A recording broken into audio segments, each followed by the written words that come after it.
السلام علیکم۔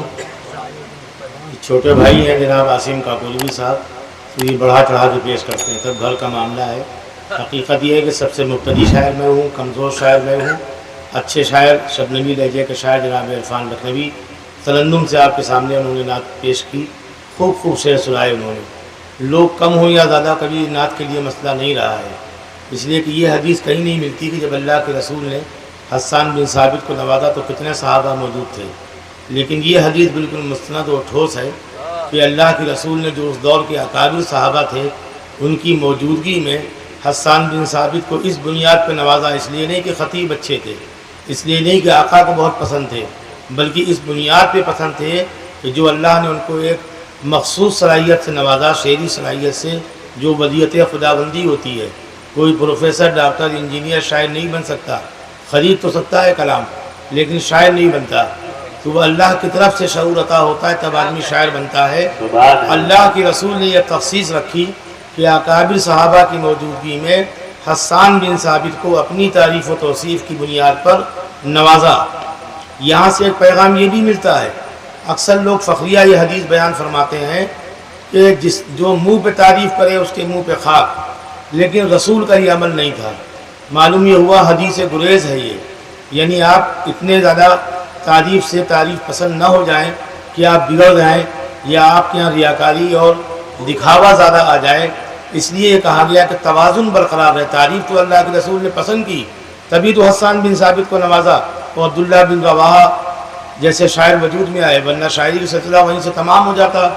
تو ردائے مبارک اللہ کے رسول نے بالاعلان پیش کی، یعنی وہ چاہتے تو زکوٰۃ خیرات کی طرح حسان کو ان کے گھر خاموشی سے بھجوا دیتے، لیکن دنیا کو پیغام یہ دینا تھا کہ جب تک امت محمدیہ حیات رہے، دنیا کا وجود ہے، تب تک ایسے ہی نوازنا، ہماری سنت بالاعلان نوازنے میں ہے۔ تو یہ فتنہ ختم ہونا چاہیے کہ بریلوی کھل کے داد دیتا ہے، بالجہر دروشی پڑھتا ہے، بالجہر چادر پیش کرتا ہے، تو میں سمجھتا ہوں وہ زیادہ شیدائی و فدائی ہے۔ اور آپ اگر خاموش ہیں دیوبندی یا اہل حدیث کی بنیاد پہ، تو کہیں نہ کہیں آپ کی یہ خاموشی مجرمانہ غفلت ہے۔ اور کچھ لوگ تو یہاں تک کہتے ہیں، یعنی کہ کہنا چاہیے بگڑے ہوئے لوگ کہ کیا صاحب مشاعروں نے مجرے کی شکل اختیار کر لی ہے۔ آپ اللہ کے رسول سے بڑے قائد اعظم ہیں کہ جنہوں نے دنیا کے لیے نظیر پیش کی اور آپ دوسری نظیر قائم کرتے ہیں، فرقوں میں بٹ گئے۔ تو انہی فرقوں نے ہم کو ذلیل کیا۔ نتیجہ یہ کہ فلسطین میں تو حالت جہاد میں لوگ ہیں، دنیا میں ہم لوگ جہاں کہیں جہاد کر رہے ہیں تو خدنی کا جہاد کر رہے ہیں۔ ایک دتون ہے، ایک خدنی، کہتے رسول کی سنت ہے، لیکن اس سے کیسے آپ جہاد کریں گے بھائی؟ کتنی دھار لگاؤ گے، بھیسے ہی تو کھا لو گے، اور کیا کر دو گے؟ لیکن جو اصل جہاد ہے وہ اللہ کے رسول نے امت کو یہ بھی پیغام دیا۔ جب حسان بن بلال حبشی ان کے ساتھ چلتے تھے تو رسول اللہ کی رفتار اتنی تیز تھی کہ جیسے کوئی ڈھال پہ چل رہا ہو۔ سردار بننے کی رسول کو کوئی ضرورت نہیں تھی، سردار تو بنا کے بھیجے ہی گئے، وجہ تخلیق کائنات کہے گئے، لیکن جب وہ چلتے تھے تو تمام صحابہ سے آگے نکل جایا کرتے تھے۔ تو اللہ کے رسول نے بلال حبشی کے ہاتھ میں نیزہ دیا۔ نیزہ کیا مطلب کوئی جہاد یا فتنے کی جڑ تھی؟ نیزہ اس لیے تھا کہ اگر ضرورت پڑے گی تو اس کا بھی استعمال ہوگا۔ اور بلال حبشی جا کے عیدگاہ میں جو کھلی ہوئی جگہ ہوتی تھی وہاں اس کو نصب کرتے تھے، بعد میں نماز ہوتی تھی۔ فتنے کی کبھی کوئی معقول وجہ تھی ہی نہیں۔ تو یہ ساری چیزیں جو اللہ کے رسول کے کردار سے ثابت ہیں وہی سنت ہیں، اور جو ہمارے مولویوں ثابت ہیں وہ خرافات ہیں۔ اب آپ سماعت فرمائیں۔ جی انشاءاللہ۔ بھائی مولویوں نے ہم کو بتایا کہ جنت و جہنم، یعنی جنت کی لالچ میں عبادت کرو اور دوزخ کے خوف سے کرو، لیکن ہمارے شہر کا ایک شاعر کہتا ہے، ہم سر قادری جب ایک مولوی صاحب کی تقریر سن کے ان کے رونگٹے کھڑے ہو گئے تو انہوں نے فرمایا کہ کلمہ گو اور جہنم مرے توبہ وائز، کلمہ گو اور جہنم مرے توبہ وائز، جائیے جائیے ان باتوں میں کیا رکھا ہے۔ یا ایک خاتون نے کہا کہ بتا رہے ہیں وہ اس طرح حال دوزخ کا کہ جیسے حضرت وائز وہیں سے آئے ہیں۔ اب رضوان فاروقی کا شعر سماعت فرمائیں، جس کو رسول کی رحمت و شفقت پہ اور اللہ رب العزت کی رحمت خاص پہ بھروسہ ہے۔ پانی تو کچھ ہوگا ہی نہیں، سب گڑبڑ ہے۔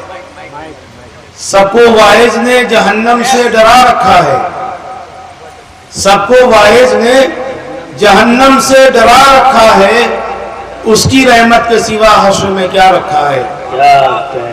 سبحان اللہ سب کو واعظ نے جہنم سے، جیسے شاعری سمجھ سکتا ہے آسانی سے، شاعر کو شاعر کا درد معلوم ہوتا ہے. کبیر بھائی سمجھیں گے، لیکن سمجھیں گے بھی ٹائم لگے گا. سب کو واعظ نے جہنم سے ڈرا رکھا ہے، اس کی رحمت کے سوا حشر میں کیا رکھا ہے. اور ہر گنہگار نہ جائے گا جہنم رضواں، اس نے توبہ کا بھی ایک باب کھلا رکھا ہے. کیا بات ہے، سبحان اللہ. ہر گنہگار نہ جائے گا جہنم رضواں، سبحان اللہ. اس نے توبہ کا بھی ایک باب کھلا رکھا ہے. کیا بات ہے. تو سماعت فرمائیں کہ درود شریف کا معاملہ کیا ہے کہ جو محفل رسول میں پڑھتے نہیں درود، جو محفل رسول میں پڑھتے نہیں درود، لائے ہیں وہ کہیں سے عقیدت ادھار پر. اور ایک طبقہ ہمارے یہاں ہے جو چیخ کے درود شریف پڑھتا ہے، ایک طبقہ خفیہ طریقے سے پڑھتا ہے. دونوں طریقے جائز ہیں، لیکن ایک بگڑا ہوا طریقہ ہے. وہ لوگ کہتے ہیں اللہم صلی علی محمد، تو اللہ تعالیٰ ان کو زندگی میں سدھار دے، ان کی عاقبت کو نہ بگاڑے. نام محمد کو بگاڑنے والے یہاں بھی بگڑ جائیں گے اور عاقبت بھی خراب ہو جائے گی. آپ سماعت فرمائے کہ جو سلیقے سے درود پاک بھی پڑھتے نہیں، جو سلیقے سے درود پاک بھی پڑھتے نہیں، ہوں کسی مسلک کے لگتے ہیں مجھے بیمار سے. جو سلیقے سے درود پاک بھی پڑھتے نہیں، ہوں کسی مسلک کے لگتے ہیں مجھے بیمار سے. اور یہ بھی سماعت فرما رہے کہ درود پاک میں بھی ذکر ہے آل محمد کا. درود پاک میں بھی ذکر ہے آل محمد کا، سمجھ لو عظمت اس سے محمد کے گھرانے کی. درود پاک میں بھی ذکر ہے آل محمد کا، سمجھ لو عظمت اس سے محمد کے گھرانے کی. اس کا مطلب یہ ہے کہ دعائیں مانگتا ہوں اپنی قسمت کو بنانے کی، دعائیں مانگتا ہوں اپنی قسمت کو بنانے کی، خدا توفیق دے نعت نبی کہنے سنانے کی. تصور کر کے آقا کا، کبیر بھائی سماعت فرمائیں، تصور کر کے آقا کا جو کہنا ہے یہی کہہ لو، مدینے میں نہ فرصت ہوگی حال دل سنانے کی. کیا بات ہے، کیا بات ہے. تصور کر کے آقا کا جو کہنا ہے یہی کہہ لو، مدینے میں نہ فرصت ہوگی حال دل سنانے کی. اور صدر محترم کہ سیاسی اقتصادی سب اندھیرے دور ہو جائیں، سیاسی اقتصادی سب اندھیرے دور ہو جائیں، ضرورت ہے عمل کی مشالیں ہر سو جلانے کی. مساجد جتنی ویراں ہیں وہ سب آباد ہوں پہلے، پھر اس کے بعد کوشش ہو نئی مسجد بنانے کی. مساجد جتنی ویراں ہیں وہ سب آباد ہوں پہلے، پھر اس کے بعد کوشش ہو نہیں. مساجد جتنی ویراں ہیں وہ سب آباد ہوں پہلے، پھر اس کے بعد کوشش ہو نئی مسجد بنانے کی. اور ادا کرتے ہیں اونچے سنت سرکاری شاید، سنیے حافظ صاحب، ادا کرتے ہیں اونچے سنت سرکاری شاید، کہ عادت ہے انہیں آہستگی سے مسکرانے کی. ادا کرتے ہیں اونچے، بہت شکریہ، ادا کرتے ہیں اونچے سنت سرکاری شاید، کہ عادت ہے انہیں آہستگی سے مسکرانے کی. شعر پیش کرتا ہوں کہ دعائیں مانگتا ہوں جو بھی دیا جلایا محمد کے نام سے صلی اللہ علیہ وسلم، جو بھی دیا جلایا محمد کے نام سے، روشن تمام رات رہا اہتمام سے. یاد رسول پاک رہے دل میں ہر نفس، مسجد نہ دل کی خالی ہو ایک پل امام سے. یاد رسول پاک رہے دل میں ہر نفس، مسجد نہ دل کی خالی ہو ایک پل امام سے.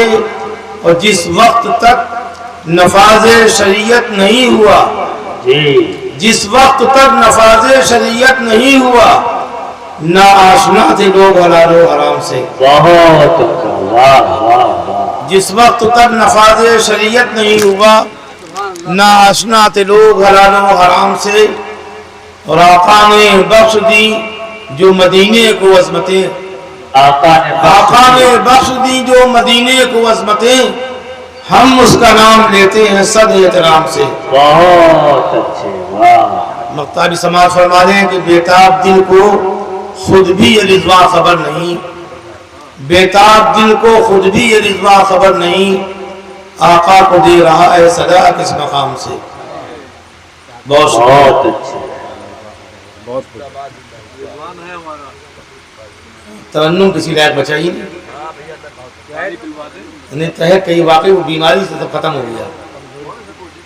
کوشش کرتا ہوں لائی پانی پیش کرنے کی کوشش کرتا ہوں۔ رحمان ہے ہمارا، رحمان ہے ہمارا، ایمان ہے ہمارا، ایمان ہے ہمارا۔ سماعت فرمائیں۔ اللہ نے کہا ہے میرے نبی کی مانو،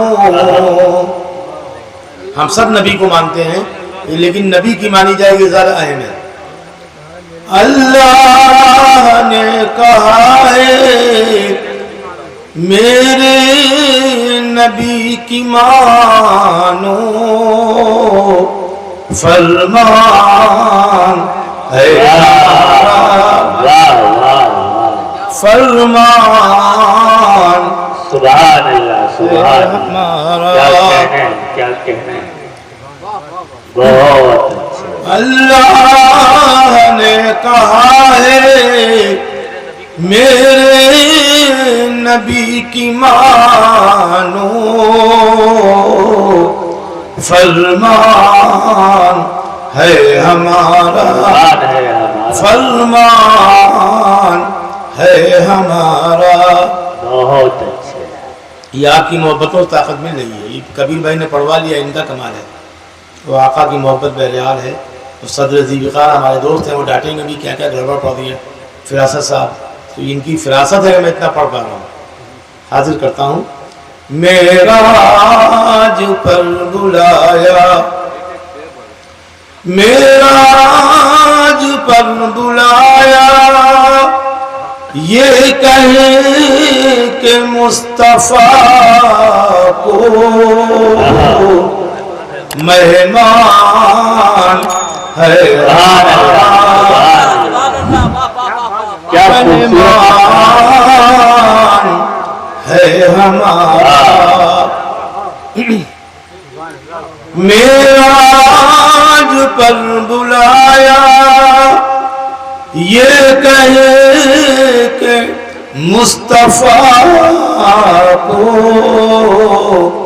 مہمان ہے ہمارا، بہت مہمان ہے ہمارا۔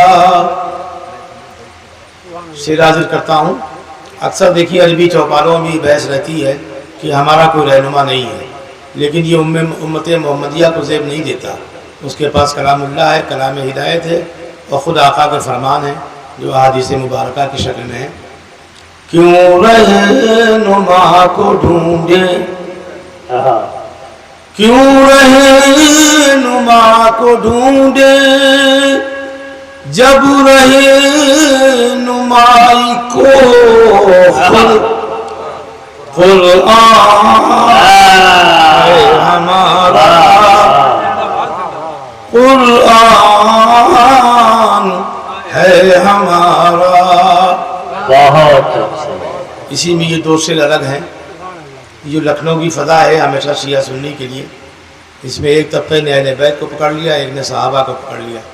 جوابی قوالی کی شکل ہے، ضرورت جیسی بھی ہو لیکن کہیں نہ کہیں خسارے کا سودا ہے کہ ہم اہل بیت کو چھوڑ تو نہیں سکتے۔ صحابہ کا شعر سنیے پہلے۔ اصحاب پر نہیں ہے تو بالیقین عقیدہ اصحاب پر نہیں ہے، تو بالیقین عقیدہ بے جان ہے ہمارا، بے جان ہے ہمارا۔ اور یہ ایک فاروقی کا عقیدہ اہل بیت کے حوالے سے، گر اہل بیت سے کچھ، گر اہل بیت سے کچھ کمزور ہے تعلق، کیا مصرع ہے، نقصان ہے ہمارا، شان ہے ہمارا، واہ واہ واہ، نقصان ہے ہمارا۔ بہت شکریہ۔ گر اہل بیت سے کچھ کمزور ہے تعلق، نقصان ہے ہمارا، نقصان ہے ہمارا۔ اور یہ شعر بطور خاص دونوں میں محشر کا ذکر ہے، کہ میں دور کر دیتا ہوں، آج وہ قریب قریب آ گیا لیکن حاضر کرتا ہوں۔ محشر میں جان رحمت، محشر میں جان رحمت، محشر میں جان رحمت ہم پر نگاہ ڈالیں، ارمان ہے ہمارا، ارمان ہے ہمارا۔ بہت اسی سے وابستہ مقطع ہے، اس کے بعد آپ کی زحمتیں تمام حاضر کرتا ہوں۔ محشر میں کاش آقا، محشر میں کاش آقا، محشر میں کاش آقا یہ مسکرا کے کہہ دیں، رضوان ہے ہمارا، رضوان ہے رضوان ہے واہ واہ ہمارا۔ بہت شکریہ آپ کی سماعتوں کا، اور یہ واقعی اس محفل کی برکت ہے، کبیر بھائی نے پڑھوا لیا، آپ کا ہی بہت بہت شکریہ۔ لرن آن لائن کی جانب سے آپ سے بس اتنی التجا ہے کہ ہمارے اس پروگرام کو لائک، شیئر اور سبسکرائب ضرور کریں، ساتھ ہی بیل آئیکن دبانا نہ بھولیں، جس سے ہماری ہر ویڈیو آپ تک اپلوڈ ہونے کے ساتھ ہی پہنچ سکے۔ شکریہ۔